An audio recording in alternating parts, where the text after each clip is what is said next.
Not tonight. Please. Not with my boy in the back. Yo, let me tell you about this one night that hit me like a freight train straight to the chest. It's 2 a.m., and I'm sitting there in my old Toyota Camry, the one with the dented fender from that hit and run last year. The engine's humming low, kind of rattling like it always does when it's tired, just like me.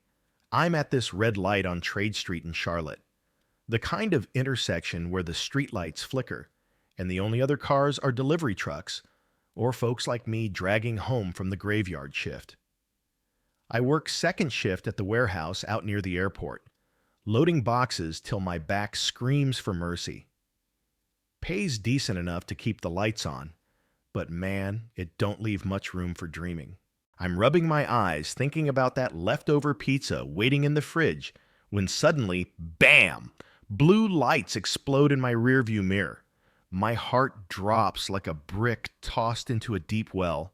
That sick twist in my gut I know too damn well.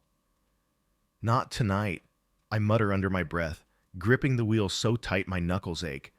Please, God, not tonight. See, it's not just me in the car this time.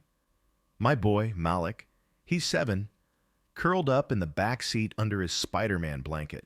His mom, my ex, Shayla, had to pull an overnight at the hospital where she cleans rooms, so I picked him up after my shift.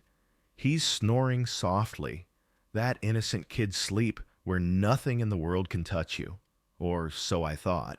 I glance back at him quick, make sure he's still out. Then I put both hands on the dash where they can see him. I know the drill. Been through it more times than I can count.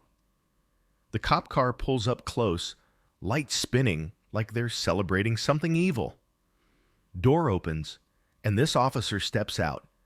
Big dude, white, mustache, like he's trying to look like some old Western sheriff. He's got that swagger, hand resting on his belt right by the gun, flashlight already beaming like a spotlight accusing me of everything wrong in the world. He taps on my window with his knuckles, hard enough to make the glass shake. I roll it down slow, no sudden moves. "Evening, officer," I say, keeping my voice steady, even though inside I'm a storm. "What's the problem?" "License and registration," he barks, not even looking at me yet, shining that light right in my eyes so I gotta squint. I reach for the glove box real careful, pull out the papers, hand him over with my license. He's scanning them, then looks up. Taillight's out, you know that? I bite my tongue. I checked those lights yesterday morning before taking Malik to soccer practice. They're fine. But arguing? Nah, that's a ticket to worse. "No, sir, I didn't notice. I'll get it fixed first thing." He grunts, takes my stuff back to his car. I'm sitting there, sweat trickling down my back even though it's cool out. The radio's off, so all I hear is the hum of his engine and my own breathing, shallow like I'm underwater. Minutes drag on. Feels like hours. Malik stirs in the back, his little voice sleepy and confused. "Daddy? Why we stopped?" "Shh, it's okay, buddy," I whisper, twisting around to smile at him. "Just talking to the police. Go back to sleep." But his eyes are wide now, reflecting those blue lights like tiny sirens. The officer comes back, clipboard in hand. "Step out of the vehicle," he says. "No please, no nothing." My stomach knots up tighter.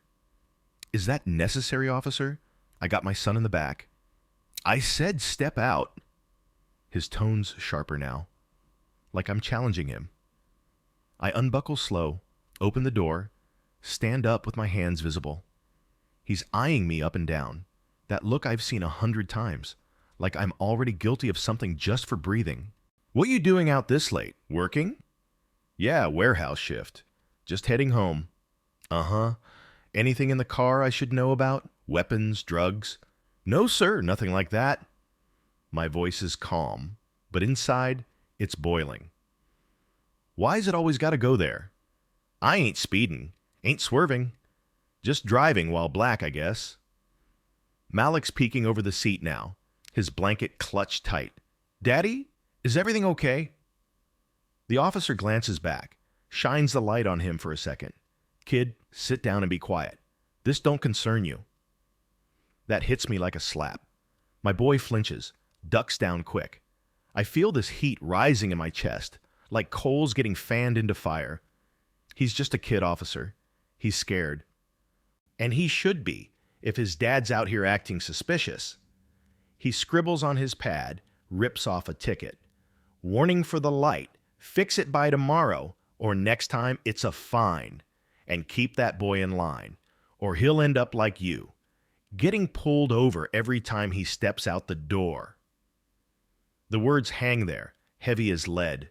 I take the ticket, nod, get back in the car without a word. He walks away, gets in his cruiser, kills the lights, and drives off like nothing happened. I'm sitting there, engine idling, staring at the dashboard. My hands are shaking on the wheel. Like you. Echoing in my head? What does that even mean? Like me? A hardworking dad trying to make it? Or like the stereotype he sees? I start driving, slow, careful not to give him any reason to turn around. The streets are empty, just the glow of fast food signs and a few late-night walkers. Malik's quiet in the back, but I can hear him sniffling. Daddy, why did he say that? Why was he mad? I swallow hard, force a smile in the rear view. He wasn't mad at you, lil man. Sometimes grown-ups have bad days. It's all good now. But it ain't. As I turn onto our block, the little ranch house with the porch light Shayla always leaves on, I feel this ache deep in my bones. Like every stop before this one was just practice. But now it's real. It's touching my kid. I pull into the driveway, kill the engine, sit there for a minute, listening to the ticks as it cools. Malik's eyes are heavy again, fighting sleep. I unbuckle him, scoop him up gentle, his head on my shoulder. He mumbles something about superheroes saving the day. Inside, I tuck him into his bed, the one with the race car sheets. He's out quick, but I'm wide awake, pacing the kitchen. That officer's words keep replaying, like a bad song stuck on loop. End up like you. Man, I've been trying so hard not to be like that. Grew up in the projects, saw my cousins get caught in the system, jail for nothing, stops turning into fights they couldn't win. I promised myself I'd break that cycle. Got my GED, landed the warehouse gig, fought for joint custody after Shayla and I split. But here it is, creeping in anyway. I pour a glass of water, stare out the window at the dark street. Y'all ever feel like no matter how straight you walk, the world still trips you up? Like you're carrying this invisible weight that nobody else sees, but it crushes you slow. It's exhausting, man. Makes you question if you're even doing right by your own blood. The next morning hits like a hammer. Malik's up early, bouncing around the kitchen while I make eggs. He's got that kid energy, but I notice he's quieter than usual. Daddy, can we play cops and robbers today? He asks, spooning cereal. I freeze, fork in hand. Why that game, buddy? 'Cause last night, the cop was like a robber, making a stop. But you're the good guy, right? His words twist that knife deeper. I sit down across from him, try to keep it light. Yeah, I'm the good guy. But let's play something else. Soccer in the yard? He nods, but I see the confusion in his eyes. After breakfast, I drop him at school, watch him run in with his backpack bouncing. The whole drive back, my mind's racing. This ain't the first time, but it's the first with him there.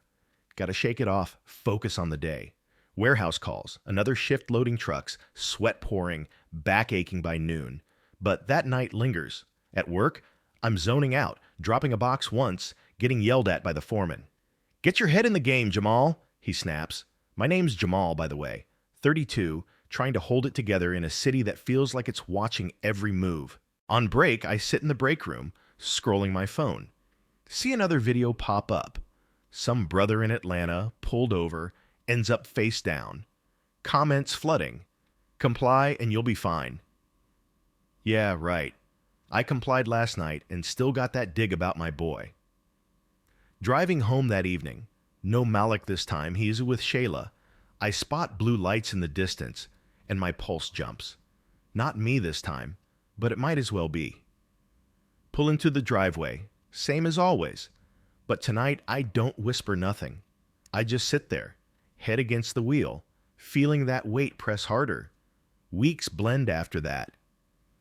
I fix the taillight that wasn't broken, double-check everything on the car, but the stops don't stop.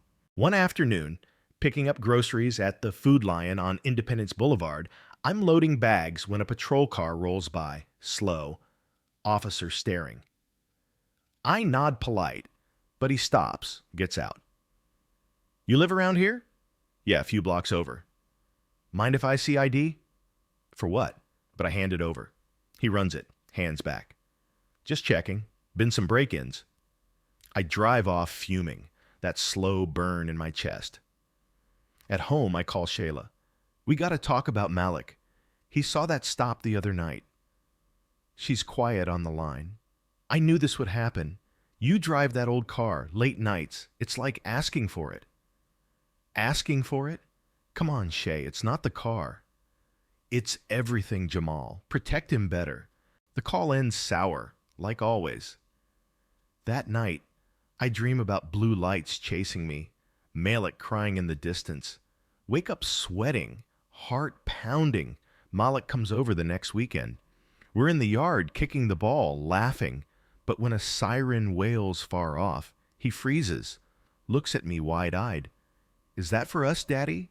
Nah, buddy, just helping someone. But the fear in his voice, it's like poison seeping in. I hug him tight, but inside, I'm breaking. How do I shield him from this? From the world that sees us as threats before we even speak? Days turn to routine. Work, pickups, drop-offs, but each drive, I'm hyper-aware.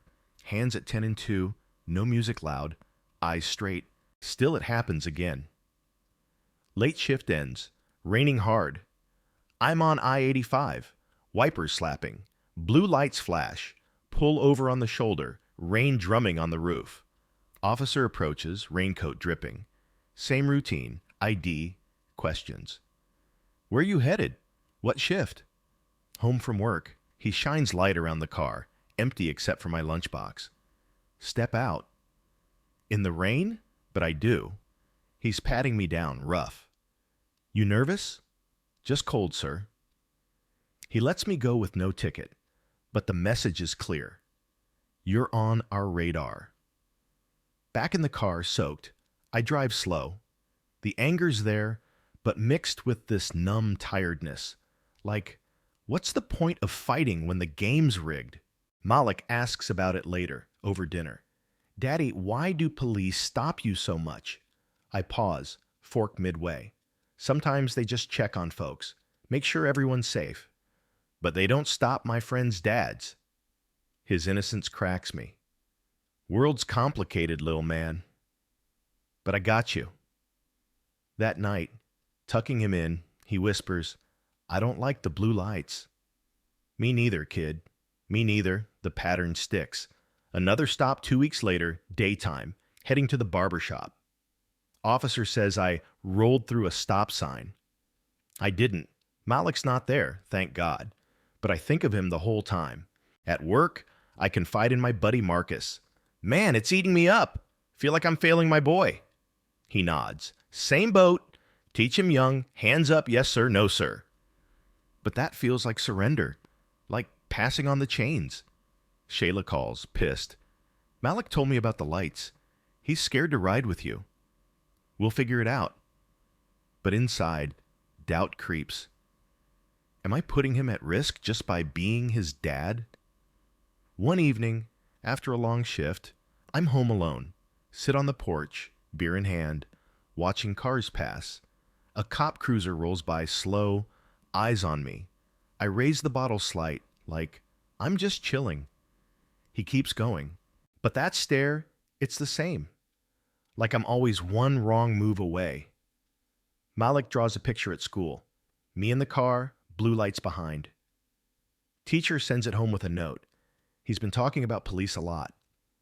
I stare at it, tears blurring. This ain't right.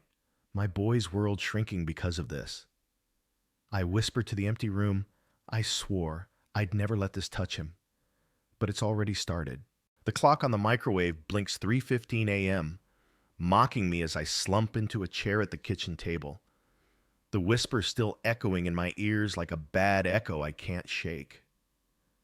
My hands tremble as I grab my phone, scrolling mindlessly through old photos of Malik, him at the park last summer, grinning with an ice cream mustache, no worries in those big brown eyes. But tonight, that innocence feels fragile, like glass cracking under pressure I can't control.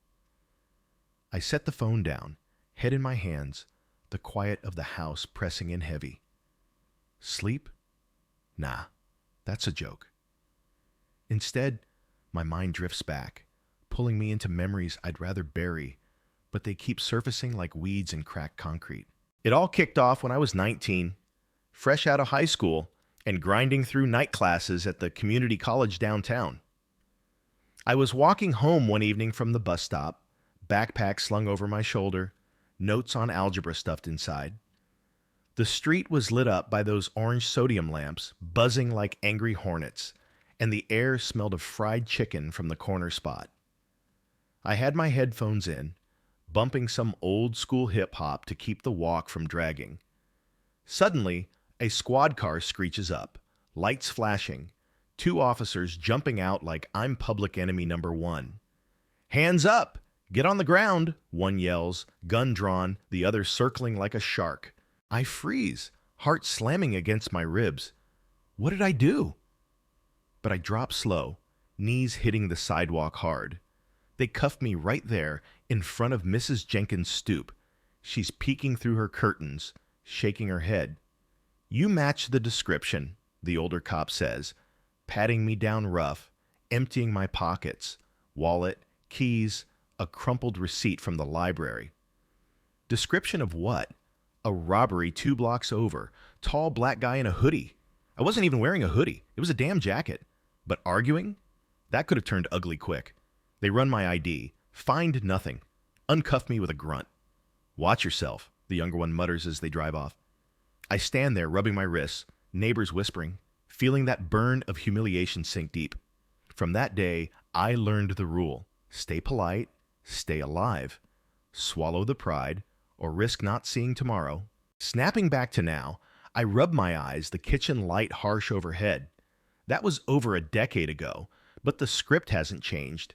If anything, it's gotten bolder, more insistent. In the last 6 months alone, 3 more pulls, each one digging a little deeper, leaving marks that don't show on skin, but scar the soul. The first one hit right after I switched to the evening shift for better overtime. I'm cruising down Providence Road, Malik strapped in his booster, chattering about some cartoon he watched at Shayla's. Blue lights pop up, and I pull over smooth, explaining to him it's just a check. Officer approaches, asks for papers, then peers in the back. Kid yours? Like it's suspicious. He claims my registration's expired. It's not. I renewed it online last month. But he makes me wait 20 minutes while he verifies. Malik's fidgeting, asking questions I dodge with weak smiles. Finally, he lets us go, but not before warning me about driving safe with precious cargo. Precious cargo? Like my son's a package, not a person. The second one amps it up. Late afternoon, heading to the mall for new sneakers for Malik's school. We're singing along to the radio when the lights hit. This time, the cop, a stocky guy with a buzz cut, says he smells something funny. Weed, he claims. I've never touched the stuff, not even in high school, when everyone else was experimenting. But he orders me out, searches the car while Malik watches from the seat, eyes huge like saucers. He rips open the glove box, tosses my insurance cards on the floor, checks under the mats, even pops the trunk. Finds zilch, of course, but leaves my ride looking like a tornado hit, papers scattered, seats pulled forward. Clean it up, he says, handing back my keys. Driving away, Malik's quiet, then whispers, Daddy, why you mess up our car? I mumble something about mistakes, but inside, I'm seething, questioning if I'm handling this right. Am I too passive? Should I push back? Say something sharp? But then I think of those videos. Brothers complying, still ending up hurt or worse. Nah, survival first. By the third stop, the doubt's gnawing at me constant, like a toothache you can't ignore. It was a Sunday morning, dropping Malik at church with Shayla. We alternate weekends. Lights flashed on Tryon Street, busy with folks heading to brunch. Officer pulls me over for weaving. I wasn't. Traffic was just thick. He runs the routine, but this time lets me stay in the car. Malik's in the back, playing with his action figure, but he tenses up, dropping it when the cop leans in. "Everything okay back there, little man?" The kid nods quick, but I see the fear flicker. No search this time, just a lecture on road awareness. As we pull away, Malik asks, "Why they always pick us?" I force a laugh. "Not always, buddy. Just sometimes." But it's a lie, and it tastes bitter. Feel like a phony preaching patience when my own is fraying. Shayla notices the shift first. We're at her place one evening, handing off Malik after my custody days. She's got that look, arms crossed, foot tapping. He told me about another stop. "You just sat there. Let him talk to you like trash in front of him." Her voice rises, sharp as a blade. Shayla's fierce. Always has been. It's what drew me to her, back in the day.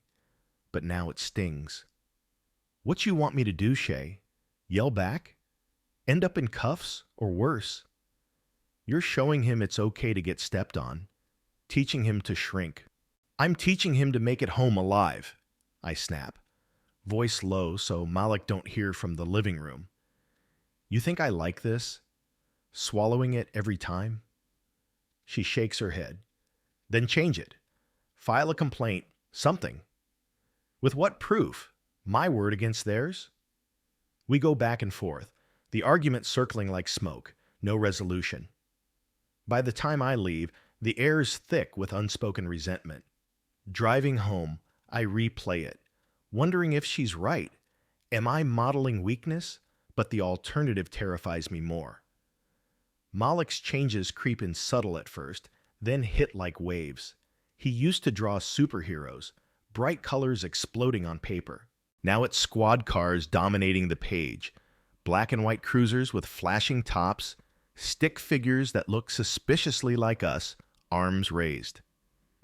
One afternoon, he hands me a crayon masterpiece, a big gun pointed at a small brown figure. "That's the bad guy," he says proudly. "But the bad guy has my haircut." "Why the gun, lil' man?" I ask casual, heart sinking. "'Cause police gotta catch robbers." But his eyes dart away, like he knows it's more. Bedtime stories turn tense too. He asks questions that punch the gut. "Daddy, do police hate black people?" I pause, book in hand. "Nah, not all. Some are good, help folks." But the words ring hollow even to me. I'm dodging, protecting him from the full truth, but it makes me feel like I'm failing twice over. Once as a dad, once as a man. The buildup peaks on a crisp fall day, the kind where leaves crunch underfoot and the air smells clean. I'm in the school pickup line at Malik's Elementary, engine idling among minivans and SUVs. Parents chat through open windows, kids waving from the curb. I'm early, scrolling my phone for work emails, when a patrol car wedges in behind me, blocking the lane. Officer steps out. Different guy, lanky with a stern jaw, bangs on my window.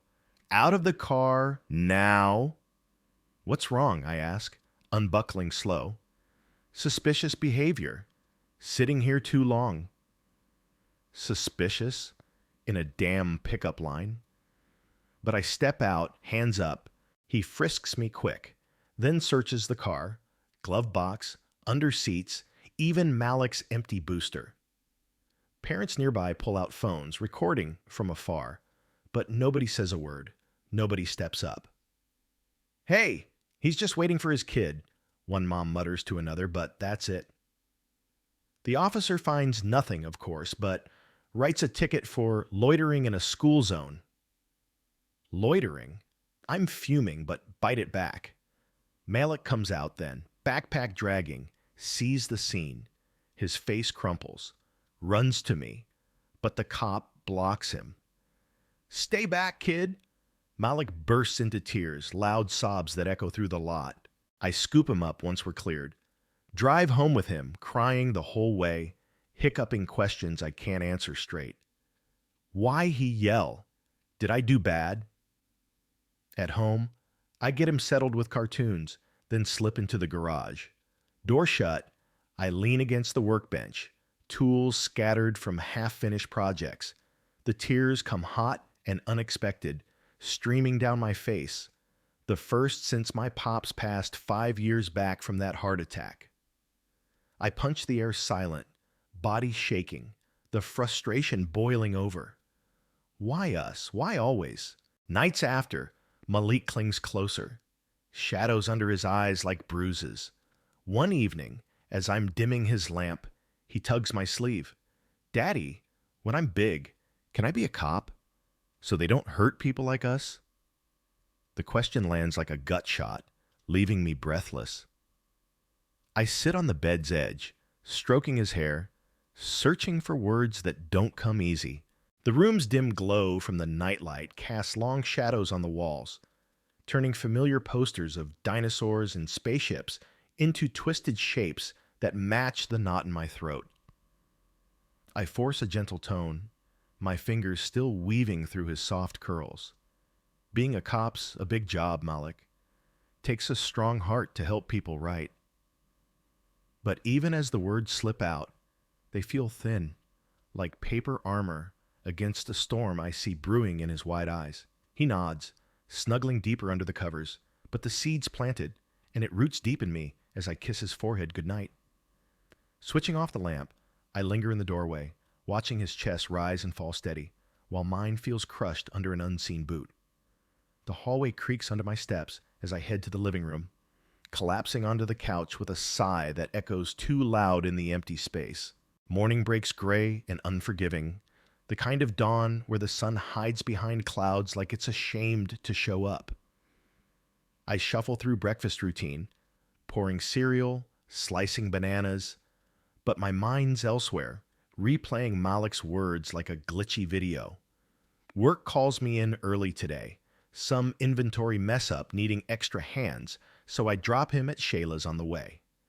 She's at the door in her scrubs, coffee mug steaming, her expression a mix of concern and that familiar edge. "He okay? Seemed off when I called last night." "Yeah, just kid stuff," I mutter, handing over his backpack. But she reads me like an open book, tilting her head. "Jamal, talk to me. This about the stops again?" I glance away, toward the street where cars zip by carefree. "He's asking questions I ain't ready for. Wants to know why things are the way they are." She sighs, pulling me into a quick hug. Old habits die hard. "We gotta protect him, but hiding it won't help forever. Maybe talk to someone, a counselor or something." The idea bounces around my head as I drive off, traffic humming around me. Protect him how? By pretending the world's fair, or by arming him with truths that could harden him too soon? The warehouse looms ahead, stacks of crates waiting like silent judges. I clock in, dive into the grind, forklift beeping, boxes thumping onto pallets. But the distraction lingers, making me fumble a load once, earning a sharp look from the shift lead. "Focus up, man. We ain't got time for daydreams." By midday, sweat soaks my shirt, but the physical burn eases the mental one a bit. Lunch break, I sit outside on a milk crate, munching a sandwich, scrolling news feeds. Another story pops up. Some rally downtown about reform, folks marching with signs. I zoom in on the photos, faces like mine, voices raised. Part of me envies that fire, wonders if I could find it in myself. But then reality checks in. Bills to pay, a kid to raise. Can't afford to rock the boat too hard. Picking up Malik after shift, the drive home starts peaceful. Him recounting school adventures, me nodding along. But as we turn onto a side road near the park, fate twists the knife. Blue lights pierce the rear view, that familiar pulse-quickening glare. My grip tightens on the wheel, a curse slipping silent. "Hold on, buddy," I say even, pulling over onto the gravel shoulder. It's him. The same officer from a couple stops back, the one with the buzz cut and that smirk like he owns the asphalt. He saunters up, recognition flashing in his eyes, lips curling slight. You again, license and proof. I hand them over without fuss, but my pulse thuds loud in my ears. Malik's in the back, awake this time, his toy truck forgotten in his lap. Daddy? His voice wavers, small and uncertain. Stay put, okay? It's routine. But the officer's already leaning in, scanning the interior, like he's hunting treasure. Out of the vehicle, hands where I can see him. Is there a reason? I start, but he cuts me off sharp. For officer safety, now. I comply, stepping into the fading light, the air thick with exhaust and tension. He spins me around, cuffs clicking cold on my wrists, rougher than needed, the metal biting skin. Gotta make sure you're not a threat. Malik's face presses against the window, pale with fear. Daddy, what's he doing? The officer glances back, annoyance flaring. Quiet that kid down, or I'll have child services involved. The words ignite something primal, a spark in the dry tinder of my patience. Not a wild blaze, but a focused heat, steady and unyielding. I twist my head, meeting his gaze level despite the restraints.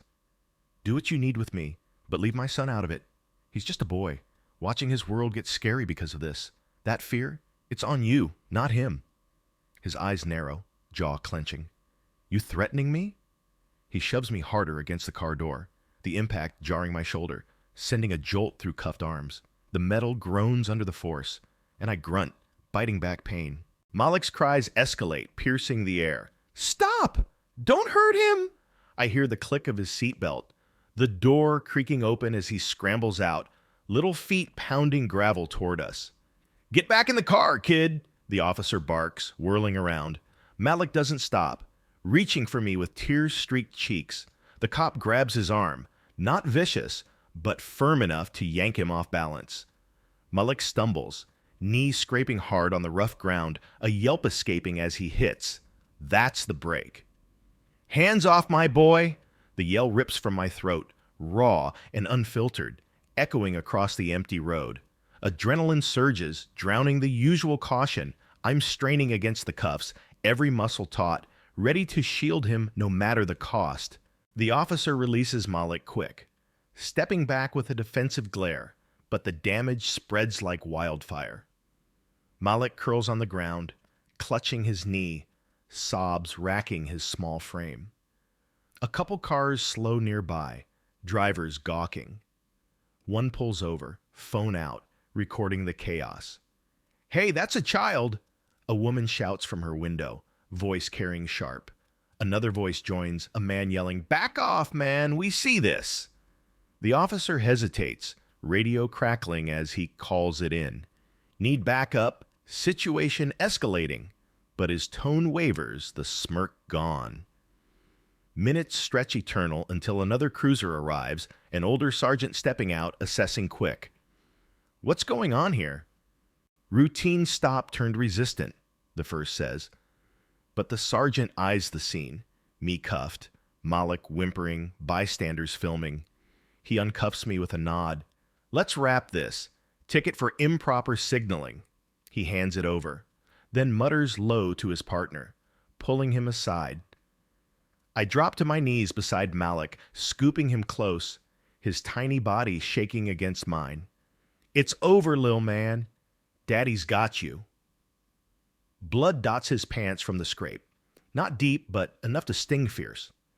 We drive off slow, the blue lights fading in the mirror, but the silence in the car weighs heavier than before. Home feels like a refuge turned trap that evening. I clean Malik's knee gentle, antiseptic sharp in the air, bandaging it with cartoon strips he usually loves. But his eyes are distant, flinching at every sudden noise. Dinner's a quiet affair. Mac and cheese going cold on plates. Bedtime hits harder. He clings to me, refusing to let go.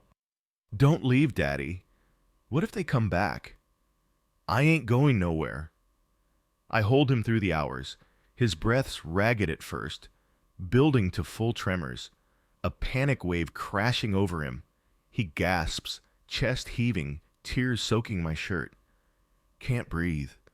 The lights hurting you? I rock him steady, whispering calm nothings, my own throat tight. The clock ticks past midnight, then 2, his grip finally loosening in exhausted sleep. But I stay vigilant, staring at the ceiling, the full crush of it all settling like concrete in my veins. Each encounter before chipped at his joy stole bits of the carefree kid he should be. And tonight, it shattered something irreplaceable. I replay the grab, the fall, my yell. Did I make it worse? Or was silence the real enemy all along? The guilt coils tight, whispering I should have seen this peak coming, shielded him better. As dawn creeps through the blinds, exhaustion pulls at me, but resolve flickers faint.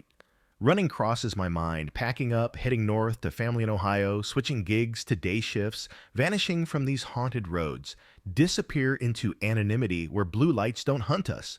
But then my pop's voice echoes from memory, gravelly from years of factory work. Boy, you bolt, they just hound the next brother in line. Stand your ground, smart, or the cycle spins forever.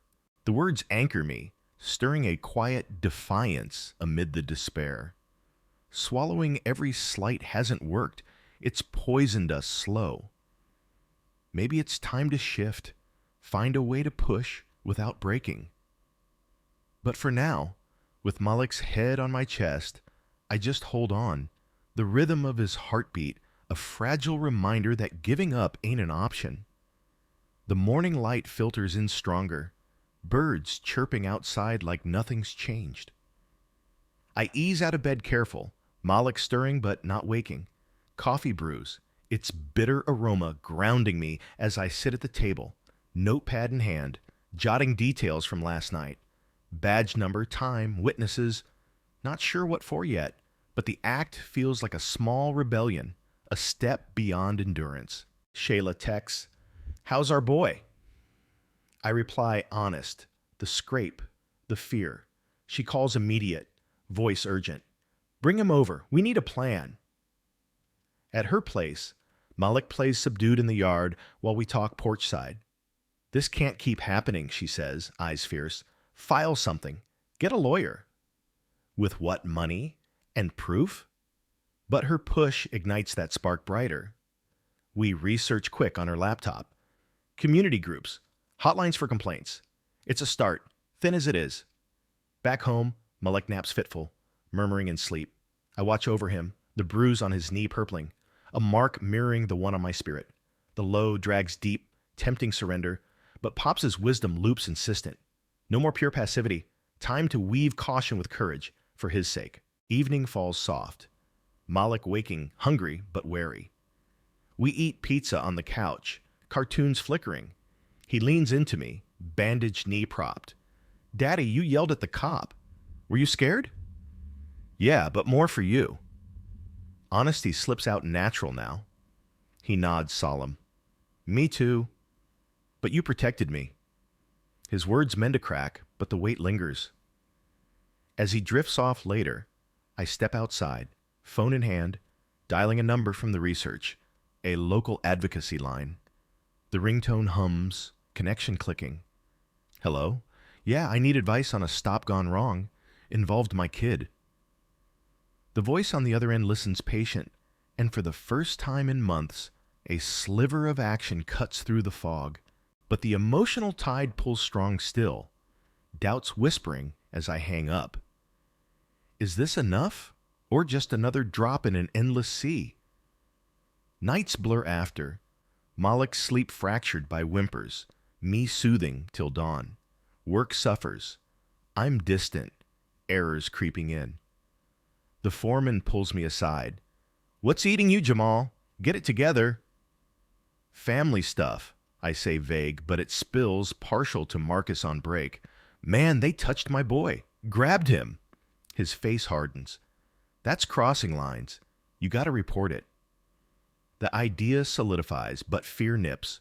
Retaliation, more stops. Yet the image of Malik falling fuels me. I gather statements from those bystanders. blurry videos surfacing online from their posts. It's raw, exposing, but necessary. Shayla helps co-parenting stronger in crisis. "We're in this," she says one afternoon. Us at the park watching Malik swing cautious. His laugh's rarer, but when it comes, it's gold. The peak's echo fades slow, but the resolve builds. I meet with an advocate downtown, paperwork stacking. It's not revenge, it's reclamation. A father's quiet roar against the storm. As weeks tick, Malik heals outward, the scrape scabbing, but inside, we both carry it. One night, thunder rumbling outside, he crawls into my bed scared. The storm sounds like sirens. I hold him close, rain pattering the window. Storms pass, buddy. We weather 'em together. His breathing evens, but mine stays vigilant. Mind turning to tomorrow's steps, calls to make, truths to face. The fight's just starting, and I'm ready, weary as I am. The phone buzzes late, a text from the advocate. "Got a meeting set with internal affairs. Bring everything." I stare at the screen, heart steadying. No turning back now. The screen glows faint in the dim living room. The advocate's message hanging there like a lifeline tossed into choppy waters. I set the phone down slow, leaning back against the cushions. The fabric worn from too many late nights just like this. A deep breath escapes. Not relief exactly, but a shift. Like the first crack of light after a long blackout. No backing out. The wheels are turning, and for once, maybe they're spinning in our favor. Morning comes too soon, the alarm blaring before the sun's fully up. I check on Malik first. He's stirring under his quilt, the bandage on his knee peeking out like a badge of the battles we didn't ask for. "Time for school, champ," I say soft, ruffling his hair. He rubs his eyes, yawns big, and for a moment, the world feels almost normal. The next few weeks unfold in a haze of cautious steps, like walking a tightrope over familiar pitfalls. Malik's teacher pulls me aside one afternoon after class, her voice low and kind. He's been quieter, drawing less during free time. We have a counselor here. Free sessions through the district program might help him process. I nod, signing the forms right there in the hallway, the fluorescent lights buzzing overhead. Therapy starts twice a week, short chats in a cozy room with beanbags and toy blocks. Malik doesn't say much at first, just builds towers that always topple, but slowly words trickle out, fears wrapped in kid logic, like monsters under the bed wearing badges. I sit in on a couple, holding his hand when the stories spill, my own chest tightening at the echoes of my pain in his voice. Meanwhile, I turn my nights into a quiet archive. The kitchen table, my command center. A cheap notebook from the dollar store becomes my log. Every pullover etched in black ink. Dates stamped like timestamps on wounds. Badge numbers memorized like codes to a lock I need to crack. Phrases replayed verbatim, from the casual digs to the barked orders. No fancy app or lawyer's ledger. Just me. Pen scratching paper under the pendant light. The fridge humming in the background. It's not about suing. Hell, I couldn't swing the fees if I sold my ride twice over. This is for legacy. A paper trail for Malik when he's grown. So he sees his old man didn't just endure, he recorded, remembered, refused to let it vanish into air. Some entries hit harder, like jotting the scrape on his knee, the officer's grip, details that make my hands shake midway through a sentence. Shayla checks in more, our talks evolving from tense handoffs to shared strategies. "You're doing right by him," she says one evening, over takeout at her place. Malik giggling at cartoons in the next room.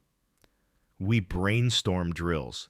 Simple what-ifs for if lights flash again. Stay seated, hands visible. Let daddy talk. It's grim prep for a 7-year-old, but necessary, like teaching him to look both ways before crossing a street that's always busy with hidden dangers. Then, the unexpected ripples start. I'm scrolling feeds one idle afternoon at work, sandwich half-eaten on my lap, when a notification pings. Local news alert. Viral video sparks outrage. Father and son's tense encounter with police. My thumb hovers, then taps. There it is. Grainy footage from that bystander's phone. The one who yelled from her car. It captures the shove against my Toyota, Malik's tumble. My roar cutting through the audio. Comments flood. This is why we need change. Mixed with the usual trolls, but the views climb fast. Shares spreading like sparks on dry grass. My phone buzzes nonstop. Texts from Marcus, Shayla, even distant cousins. You okay? That's you, right? By evening, a community outreach group emails. Folks from a local nonprofit focused on accountability. Their message polite but urgent. Saw the clip. We can help navigate a formal report if you're interested. I meet them downtown the next day. A modest office smelling of fresh coffee and printer ink. Two women, one with a notebook much like mine, guide me through the process. Forms filled, statements typed, the video attached as evidence. This isn't quick, they warn, but it's a start. Weeks drag with updates sparse, but then the call comes. The officers sideline to desk work while they investigate. Not canned, not yet, but pulled from the streets. A small dent in the armor, enough to let me breathe a tad easier on drives.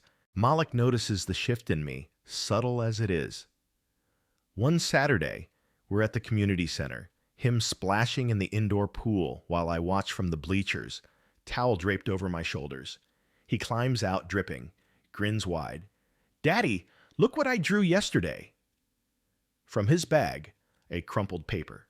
Two figures hand in hand, brown crayons for skin, smiles big as the sun above. No cruisers, no flashing tops, just us, a park bench, birds dotting the sky. "That's you and me," he says proud, water pooling at his feet. No bad stuff. I pull him into a hug, chlorine scent strong. "It's perfect, buddy." Later, drying off in the locker room, he tugs my sleeve. "I don't want to be a cop no more. Too scary. I want to be like you. Brave when stuff gets tough." The words land soft but profound. Mending fractures I didn't know ran so deep. Brave? Me, the guy who rehearsed compliance like lines in a play, but in his eyes, yeah, maybe. We grab ice cream on the way home, cones melting fast in the heat, laughter bubbling as he smears chocolate on his nose. Evenings settle into a new rhythm. Bedtime stories laced with real talk. No more glossing over. "If lights come on," I say one night, tucked beside him, "we stay calm, follow steps. But know this, it ain't your fault, ever." He nods serious, then asks for one more chapter of his favorite book, the one about explorers facing unknown lands. It's exhausting, this balance. Vigilance without paranoia, honesty without overwhelming, but hiding the scars only let them fester. Now we're airing them, letting light in. Drives still spike my nerves. A siren in the distance, and I'm gripping the wheel white-knuckled, mentally running the script. But there's a quiet steel now, forged from those logs, that video, the group's support. Malik's drawings brighten. More adventures, fewer shadows. Therapy reports progress. He's building resilience piece by piece. Shayla and I team up for a family outing one weekend. A picnic at the lake, blankets spread under oaks, sandwiches unpacked.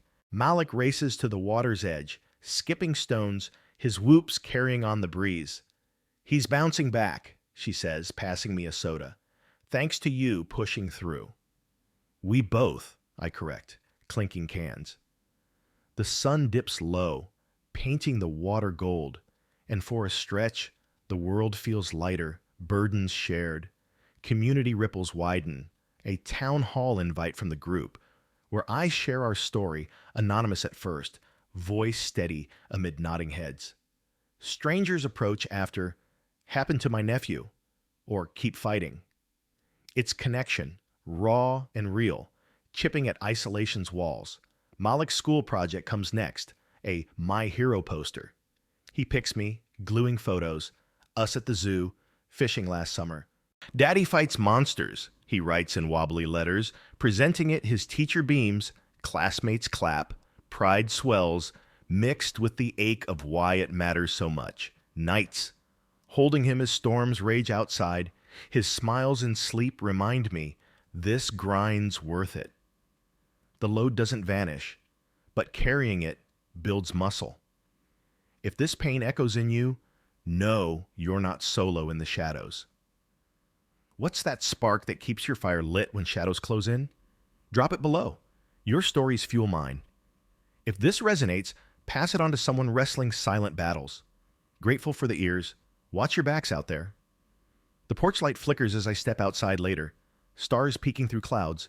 A cool wind whispering promises of clearer skies ahead. I pocket my keys, ready for whatever road waits tomorrow.